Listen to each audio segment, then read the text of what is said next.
Welcome, everybody, to another episode of Connect the Knox, connecting the nation to Knoxville, Tennessee. I am your hostess with the mostest, Julia Hurley, and today's guest is a true leader in the Knoxville area. You will want to connect with her. Promise when this is all done with.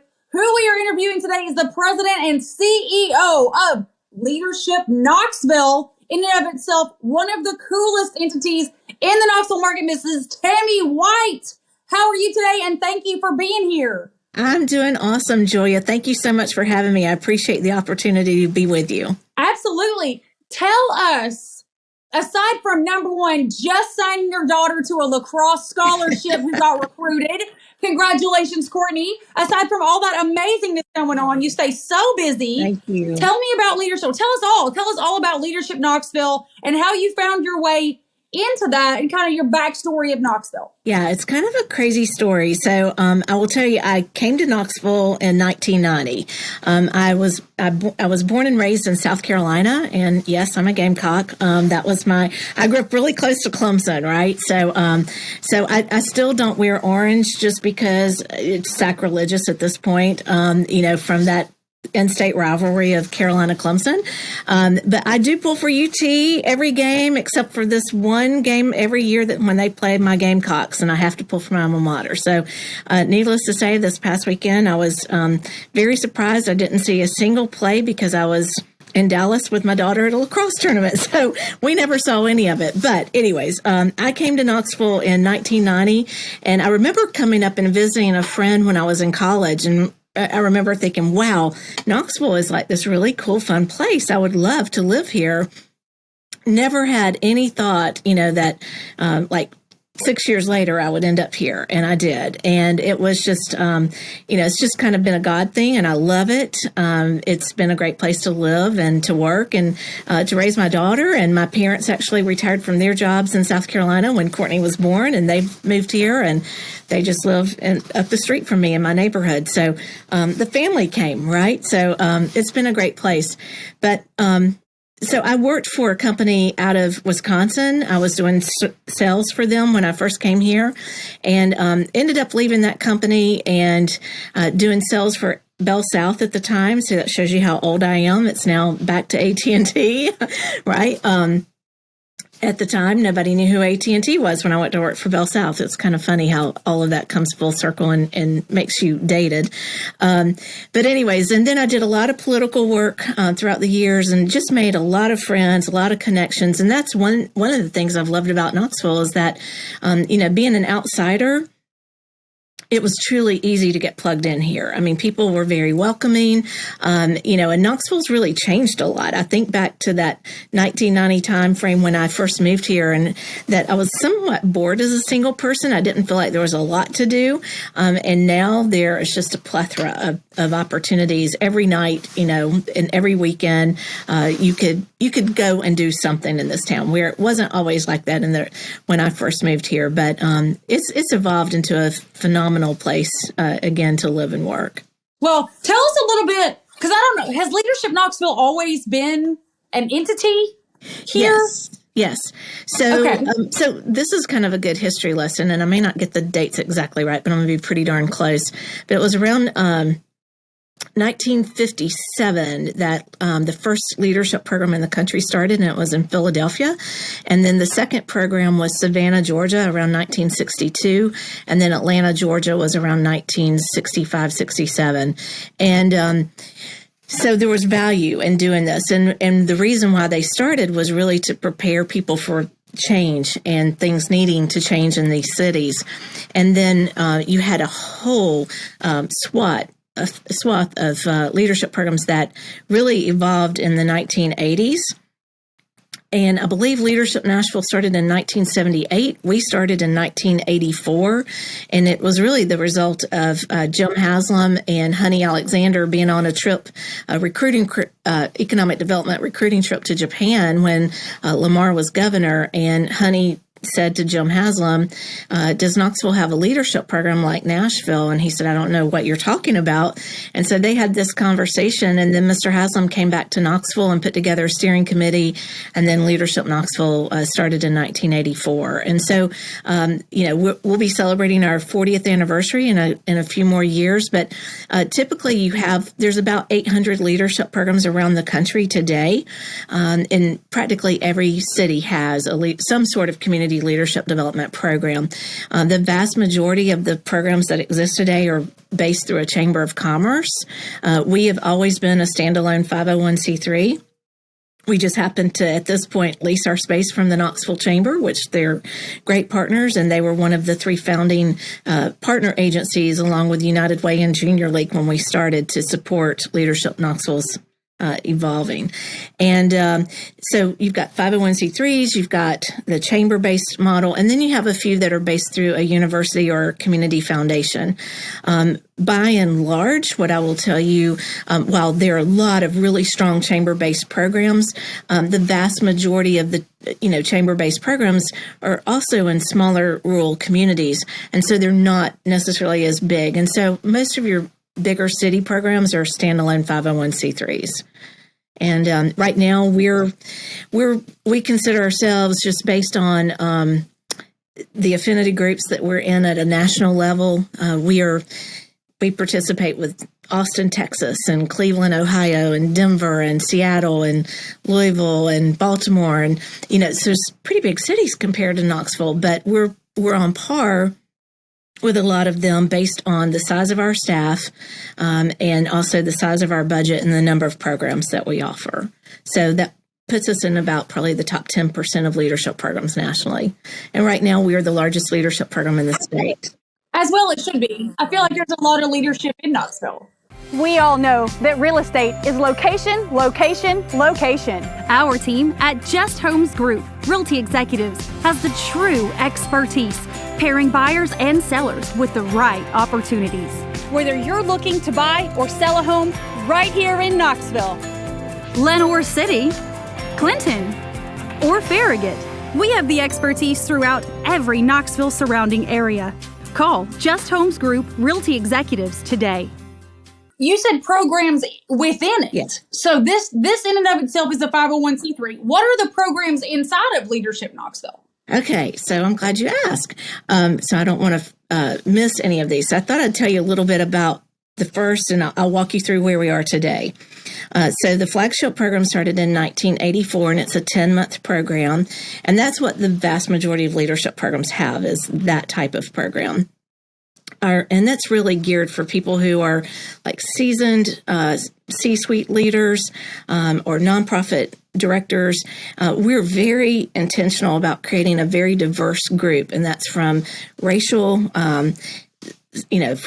from male, female, from gender to sexual orientation to religious beliefs, et cetera. I mean, we really need to have, for the best experience possible, we need to have a group of committed leaders who really look like our entire community.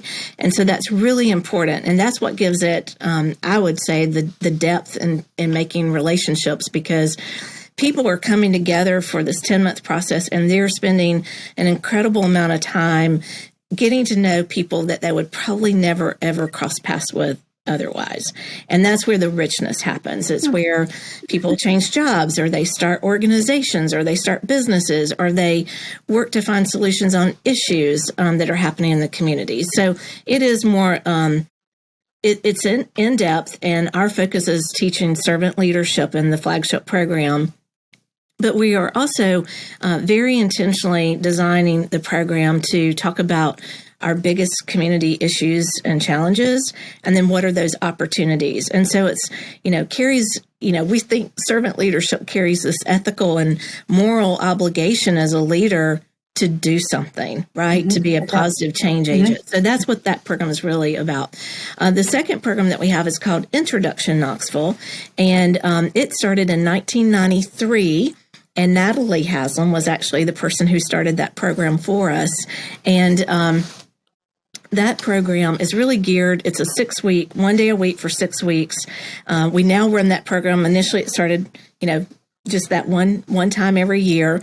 In 2010, we changed it to be twice a year. And then in 2017, we've added a third program. So we run it in the spring. Wow. In the fall and the winter. And so 3 times a year. So we have about 150 people a year go through that program. And it's geared for people who are either new to the community or in new management positions who need to quickly learn a lot more about the community. And it's a great networking opportunity as well. And so people sign up and they're in. The flagship program is much more challenging to get into because we have about 400 nominations and about 200 applicants every year, and we only have 55 seats. And so it's a selection process because we want that diverse makeup, right? We want diverse makeup in all of our programs, but the others are more, you sign up, you pay, you're in. But Intro Knox has been a really fun program. And we actually, you'll appreciate this, Julia, but we actually worked with our friends in Nashville to help them start Intro Nash a few years ago. We served as a consultant in helping them with the growth in Nashville. I kept saying to them, you guys need a program like this. And they're up and running and doing fantastic. So that's a really important piece to the puzzle of everything we're trying to do. And when you look at the growth of our city, if we just had the one program, we're not building to scale for impact. And so that's really the other piece here, is to think about, what's missing, what can we do, how can we best impact. And so what used to be just 2 programs when I started, and we would have approximately 85, maybe 90 people a year going through Leadership Knoxville program, 2 programs. We now have other programs, and we have about 250 alumni coming through every year. Wow. I mean, still 250 people in the grand scheme of Knoxville is not a lot of people, but for a Leadership Alumni Association, that's big. Bingo. And so here's the beautiful part of it is, so the other programs that we have, in 2013, we launched our 3rd program, which is called the Leadership Knoxville Scholars. And it is a partnership that we have with the University of Tennessee for the Jones Center for Service and Leadership at UT.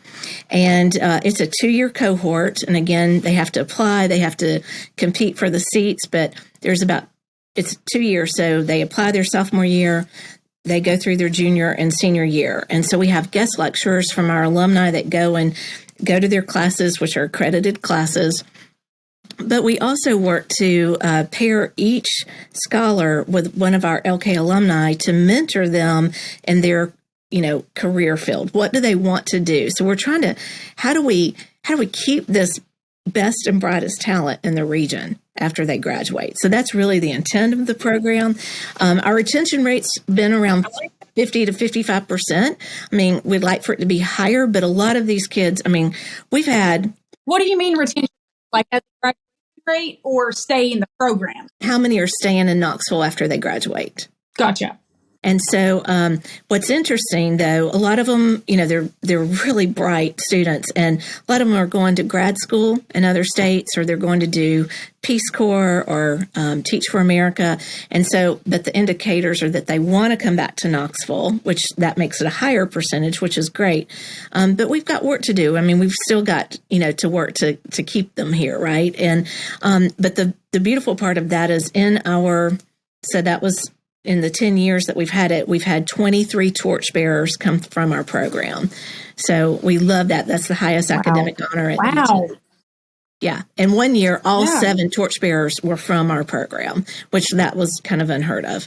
But so we love that. So then the 4th program we started in 2014, and that is Youth Leadership Knoxville.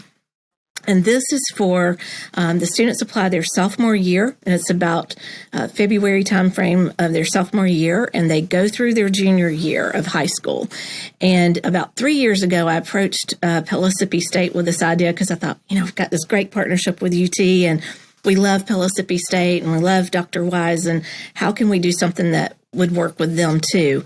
And had this idea, approached him with it, and he didn't hesitate. He jumped in, all in, and which I love about him.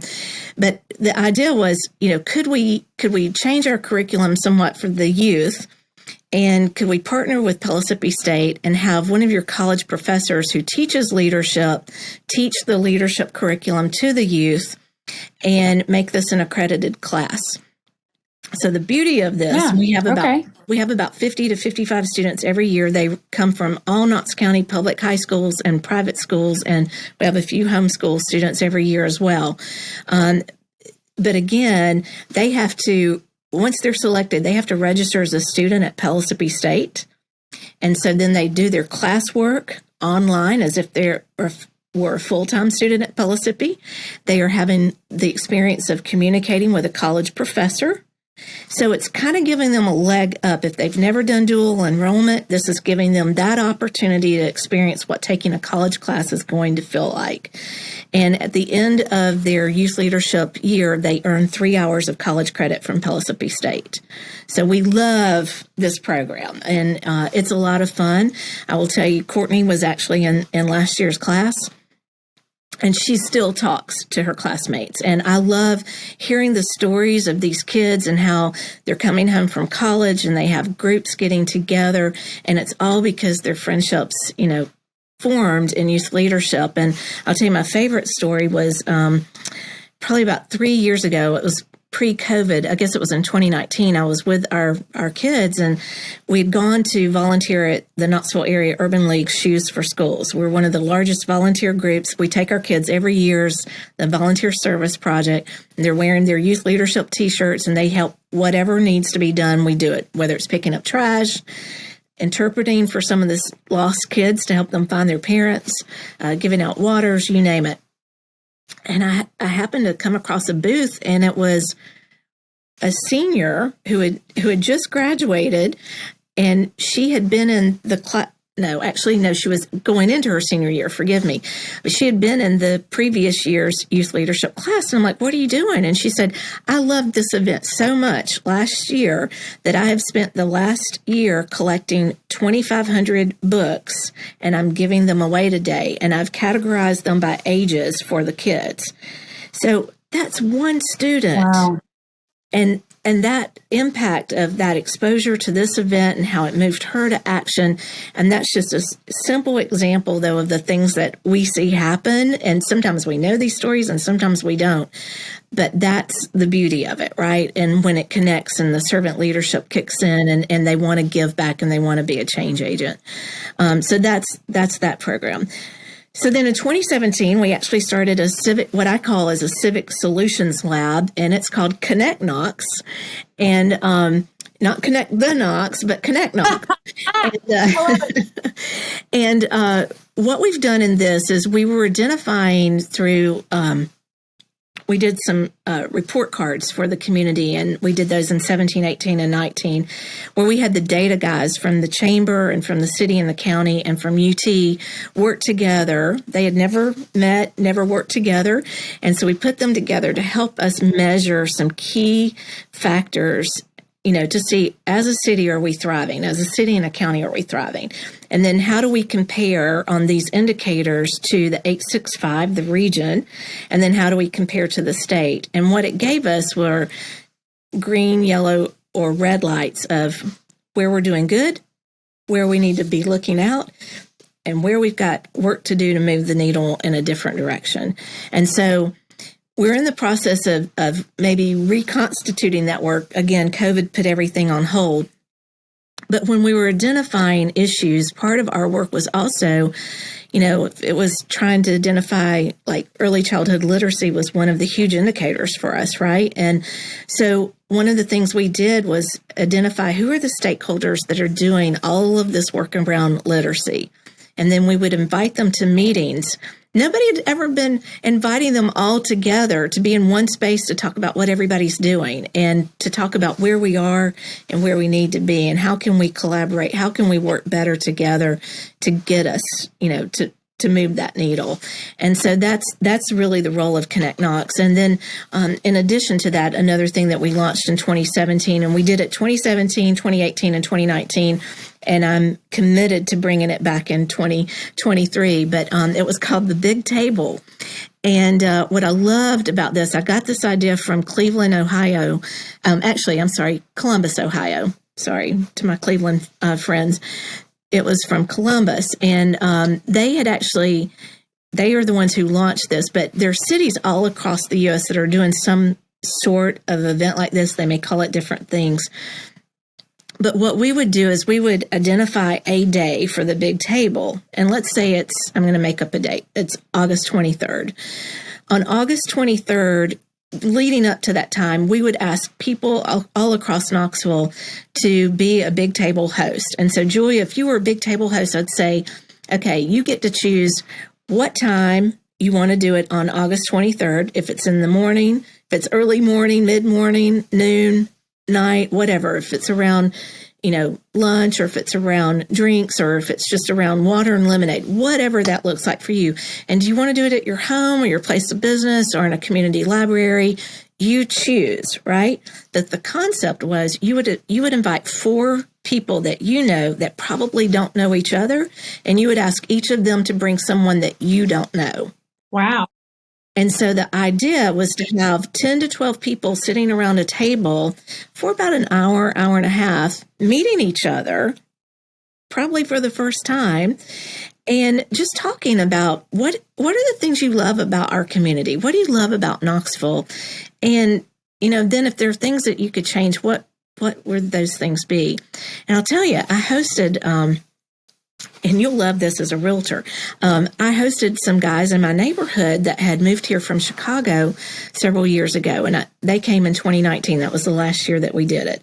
And one of the things they told me is when they moved from Chicago, they knew they were moving to the South, and it was either going to be they were looking at Asheville, North Carolina, Knoxville, Tennessee, or Nashville. They had only been to Asheville. They had never been to Knoxville, and they had never been to Nashville. So they went to Asheville, and they were kind of iffy. They didn't know that they liked it as much as they thought they did. So they came to Knoxville, and Bill says, Gary and I are driving down Kingston Pike, and we see a Jewish synagogue. And he said, we looked at each other and thought, wow, we thought this is the Bible Belt. There's a Jewish synagogue here. This is great. And then he said, and not even, half a mile later, there's a second temple. And he said, this is amazing. This has to be, their thoughts immediately went to, this has to be a welcoming community. And I completely paused because I thought, I've lived here 20, 30 years, and I've never looked at the diversity of religion and how we have it, and that for a same-sex couple was viewed as a way of welcoming them. Yeah. And that really blew my mind. Long story short, they had a house under contract in Knoxville within 4 hours of being here. Wow. So, little things like that we can't take for granted, right? They didn't talk to anybody. They just went and found a house and made an offer. And it happened to be in my neighborhood. So anyways, those are the kinds of stories that I love hearing. And I don't think we get there and get deep enough necessarily unless we're intentionally in relationship with people who are very different from us. And so it takes work. Well, we have 8 minutes left. So, I feel like we need to do a podcast on each of the programs. Yeah, I'd love that. Because I feel like each one of those in and of itself is, I would too, actually do like a leadership series on Connect Knox. I think that's a big deal. So we have 8 minutes left. Yeah, because I've got two things left to tell you. Well, we'll have to bring them back because we need to talk about how people can get in touch with you. Sure. Where they can go to learn more about it. Websites, information. Let's get into that a little bit so that way we can ask just a more questions. Absolutely. How can people find you and find more information? Absolutely. They can call our office or they can email me. My email address is twhite, TWHITE at leadknox.com. And our website address is www.leadershipknoxville.com. And then our main office number, and I never call it. It's right here. It's 865. I knew you were going to laugh. 523-9137. And I do have to tell you, we are launching another program next June, and it is going to be called Encore. And we are targeting people who are either close to retirement or in retirement and looking for ways that we can really plug in for their talents of these sages and get them better engaged in community. You're going to have to make that a year-long event. That can't be just 6 weeks. There are so many retirees here. I get asked that all the time. What can I do? What can I do? Yeah. I've got a whole book of people to send you. Okay, awesome. You already I've got a built-in volunteer base for you for your very first class. Well, that's awesome. Seriously. And then hopefully we can toss you some business, Julie, because we're going to be hosting our national conference. People who do what I do and our team does. I have an amazing team at Leadership Knoxville, but our colleagues from across the country are coming to Knoxville next July for our national conference. So we'll be hosting them here. So maybe there'll be some of them might be wanting to stay. Yes, and some people to interview. Yeah, absolutely. Yeah, we got the podcast. So we thought, yeah. And at that point, they will be connected to Knoxville. So a lot of their conversations can get out. We've got about 175,000 followers on our TikTok channel. Awesome. So we tend to like push out our local content very hard. It's very relative. Oh, yeah. I've seen it. It's awesome. All right. 4 minutes left. This is my favorite round of every podcast. Ooh, It's my this has to be the favorite stuff. Okay. It's my favorite. So this is the most difficult question I always ask. Okay. When people visit you that have never been here before, what place do you take them that if any, like no one else really knows about, or maybe you think no one else knows about? What's your secret spot to entertain out of area people? Oh, my secret spot. Oh, gosh. Okay, I love the Botanical Gardens. I think that is an amazing place. And I love IAMS as well. And then always go to the KMA, the Knoxville Museum of Art, and then the East Tennessee History Center. Those are probably my 4 favorite places to visit and take people. And in fact, we're always taking our classes from Intro Knox to all of these venues because they're so important. And they're little hidden gems to a lot of people. Our mutual good friend, Gloria Johnson, said the same. The Botanical Gardens was her very first one. I was like, man, that's a good one. That is such a good one to add to the list. All right. Yes. Favorite restaurant? Any Randy Burleson concept. I love Randy. I love everything from Aubrey's to. I need this man on my podcast. Yes, oh my gosh, every single person, not a joke. Even people that aren't from here. I interviewed a guy from Johnson City. Not from here. I said, what's your favorite restaurant? He said, Aubrey's. Yeah, I love Aubrey's. I love Bistro, Sunspot, Fieldhouse Social. Like if you don't want to watch a game at home, go to Fieldhouse Social. It's amazing. Yeah. Anything he does is awesome. And he's an LK alum too, so I got to talk good about him. Oh, that's fantastic. No, I'm telling you though, every single person has said Aubrey's, hands down, Aubrey. So I think that has definitely got a talent for pleasing people. All right. I love it. Favorite grocery store? Butler and Bailey, hands down, Rocky Hill. That's my hood. I love it. And it's so small, but it's got everything you need. In and out. You're in and out. It's awesome. But because it's so small and it's so popular, you don't want to go looking haggard because you're going to run into somebody you know. Always. I learned that the hard way. I would go out and I would just be normal, ponytail, hat, and I would always run into somebody. And then I would dress up and no one would ever be around. I'm like, listen. Love it. Love it. Favorite bar? It can also be a restaurant, but favorite bar? Okay, I do love, if you want to drink with a view, the 530 Lounge rooftop at the Hyatt Place downtown. It is spectacular. Oh my gosh, yeah. I totally forgot about that. Yeah, you're looking at the amazing mountain view of East Tennessee. And then if you want a little privacy and you don't want to be seen, the Speakeasy Bar, which is called the Library at the Oliver Hotel downtown. Love it, but it's limited capacity, like 40 people. It is. All right, 1 minute or less, so I am going to sign off here.